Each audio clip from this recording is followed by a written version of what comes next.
En fait, je crois que dans ce métier, on vend du rêve et il faut upgrader son rêve en permanence, quoi. Moi, ce qui m'éclate, c'est d'être un enfant de 12 ans sur un plateau. C'est pour ça que je fais ce métier, quoi. Et en Belgique, généralement, pour raconter les histoires qu'on a envie de raconter, au final, on est seul.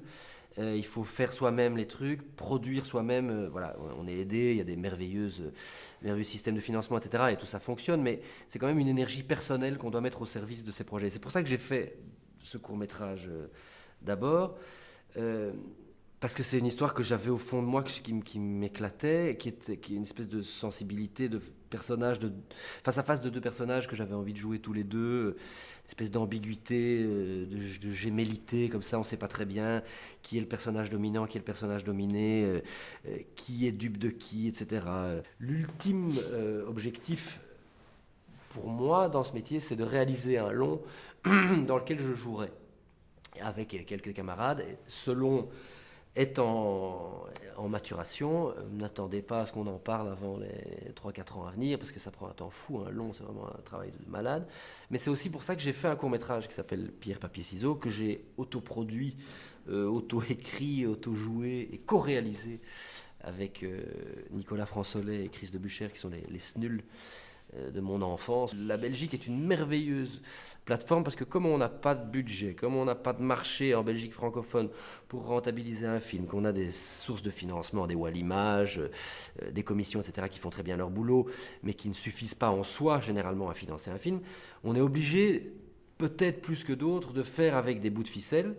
Et après, ça nous retombe sur la gueule parce qu'on dit, ah, ils savent faire avec des bouts de ficelle, donc on ne va pas leur donner d'argent. Donc c'est très ambigu ce que je dis, mais je le dis quand même. On a pris l'habitude de faire nous-mêmes des trucs et on fait des petits machins, des faux contacts, on fait ça nous-mêmes, ça coûte pas cher, on y va. Petit à petit, j'ai fait un court-métrage qui m'a coûté les yeux de la tête parce que j'ai mis mon argent personnel dedans comme un imbécile. Donc j'ai bossé pendant 2 ans après pour le rembourser, mais je l'ai fait. J'ai une phrase avec mon camarade Michel Delaunoy qui est « Il vaut mieux montrer une merde que cacher un trésor ».